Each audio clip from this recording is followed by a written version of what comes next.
Normal haemoglobin எவ்வளோ இருக்கணும்? 12. Very good. So இந்த டபுள் டிஜிட்டே நிறைய பெண்களுக்கு இருக்காது, நிறைய பேருக்கு. இப்போ இங்கே இருக்கிறவங்களுக்கு எல்லாருக்கும் செக் பண்ணாலே தெரியும், நம்ம நல்லா இருக்கோம் தான் நம்ம நினச்சிட்டு இருப்போம். ஆக்சுவலாக பார்த்தா நம்ம உடம்பு கஷ்டப்பட்டு வேலை செஞ்சிட்ருக்கோம். அந்த 8 கிராம் ஹீமோக்ளோபினை வச்சு ஹார்ட் எக்ஸ்ட்ராவாக வேலை செஞ்சிட்ருக்கோம். 12 பேர் வேலை செய்ய வேண்டிய இடத்துல 8 பேர் வேலை செஞ்சால் அந்த 8 பேர் என்ன ஆவாங்க? மேடமுக்கு தெரியும், நிறைய பேர் லீவ் போட்டாங்க. ஸோ அந்த மாதிரி தான். ஸோ அப்போ அந்த 8 பேர் வந்து கஷ்டப்பட்டு வேலை செய்வாங்க. அதனால் எல்லா பெண்களும் கட்டாயமாக உங்களுடைய ஹீமோக்ளோபினை செக் பண்ணிக்கங்க. இது முக்கியமான டெஸ்ட்டு. ரத்தம் ஹீமோக்ளோபின் 12 கிராம் இருக்கணும். நிறைய பேர் சொல்லுவாங்க, எனக்கு 7 கிராம் தான் இருக்குது, ஆனால் எனக்கு எந்த சிம்டமும் இல்லை, நான் நல்லா தானே இருக்கேன், நான் எதுக்கு போய் மாத்திரை சாப்பிட்ணும் அப்படின்னா, இப்போ அதுதான் நான் சொன்னேன். உள்ளே யார் கஷ்டப்பட்டுட்டு வேலை செஞ்சுட்டு இருக்குது? 7 கிராம் 8 கிராம் வச்சுக்கிட்டு ஹார்ட்டு ஒரு நாளில் அது கை விட்டுரும். அவ்வளோதான், என்னால் முடியாதுமா. அதுக்கப்புறம் நடக்கக்கூட முடியாது, நடந்தாலே மூச்சு இறைக்கும். ஓகேயா?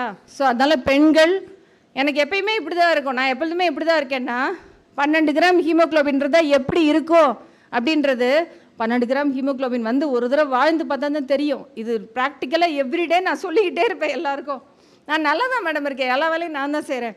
ஏன்னா எப்பயாவது கொஞ்சம் தலை சுத்தம், லைட்டாக மயக்கம் வரும், இப்படிலாம் சொல்லுவாங்க. ரொம்ப நேரம் நின்னா அப்படியே வேர்த்துக்கட்டும், அவ்வளோதான் மேடம். மற்றபடி ஓகே. ஹீமோக்ளோபின் பார்த்தா இங்கே 5.5 6 இப்படியெல்லாம். அப்புறம் எல்லாரையும் மிரட்டி அவங்கள சரி பண்ணி அந்த 12 கிராமுக்கு வந்து கொண்டு வந்து வச்ச பிறகு அவங்கள நான் திரும்ப கூப்பிட்டு கேட்பேன், இப்போ எப்படி இருக்குது? இதுதான் உங்களுடைய நார்மல் உடல். இன்னொன்று, இந்த ரத்தம் கம்மியாக இருக்கிறவங்க என்ன பண்ணுவாங்க தெரியுமா? நீங்களே ஈஸியாக கண்டுபிடிச்சிடலாம் இவங்களுக்குலாம் ப்ளட்டு கம்மியாக இருக்குன்னு. என்னடா சாப்பிடுவாங்கம்மா? நீங்கள் பின்னாடி இருக்கீங்க, நீங்கள் சொல்லுங்கம்மா. ரத்தம் கம்மியாக இருக்கவங்க என்னம்மா சாப்பிடுவாங்க? சொல்லுங்கம்மா. கேரட் பீட்ரூட் சாப்பிட்லாம், சாப்பிட்டா ரத்தம் அதிகமாகும். ஆனால் கம்மியாக இருக்கவங்க சில பொருளெல்லாம் சாப்பிடுவாங்க. என்ன பொருள்? ரா ரைஸ், அப்புறம் அரிசி, அரிசி, சாக் பீஸு, சாம்பல் சாப்பிட்றாங்களா? அப்போ எல்லோரும் என்ன சொல்லுவாங்க? அரிசி சாப்பிட்டா மழை பெய்யும், கல்யாணத்தப்போ மழை பெய்யும், ஏதோ ஒன்று அது அதுக்கு சொல்லிடுவாங்க. ஆக்சுவலாக பார்த்தீங்கன்னா அவங்க மேலே தப்பு இருக்குது. நிறைய பேர் பாக்கு சாப்பிடுவாங்க, சில பேர் சோம்பெல்லாம் நான் பார்த்துருக்கேன். பாக்கு எல்லோரும் பார்த்தா திட்டுவாங்கன்னு சொல்லிட்டு ஹேண்ட்பேக்குள்ளே இவ்வளோ பாக்கு மறைச்சி வச்சுருப்பாங்க. அப்படியே அதை சாப்பிட்டுட்டே இருக்கணும்னு அவங்களுக்கு ஒரு ஃபீல் இருந்துகிட்டே இருக்கும். எதனாலன்னா இந்த ஹீமோக்ளோபின் கம்மியாக இருக்கிறதுனால. நிறைய பேருக்கு நான் வந்து அவங்க ஃபேமிலியில் இருக்கவங்க எல்லோரும் சொல்லுவாங்க, எவ்வளோ சொன்னாலும் கேட்க மாட்டேங்கிறாங்க, அரிசி சாப்பிட்டுட்டே இருக்காங்க, அவலை சாப்பிட்டுட்டே இருக்காங்க. வெறும் அவல், நான் சொல்கிறது காய்கறி எல்லாம் போட்டு நம்ம அவல் உப்புமாவை செஞ்சு சாப்பிடும்போது அது ஒரு நல்ல உணவாகிடுது. வெறும் ராவாக சாப்பிடுவாங்க, அரிசி, பச்சரிசி, அது மாதிரி அரிசியை மட்டும் சாப்பிட்டுட்டே இருப்பாங்க. ஸோ அப்போ அவங்க வீட்டில் இருக்கவங்களுக்கு நான் சொல்லுவேன், இவங்க வந்து தெரிஞ்சு அவங்க பண்ணலை, அவங்களாம் இந்த அரிசியை சாப்பிட்ணுன்னு நினச்சி சாப்பிடல.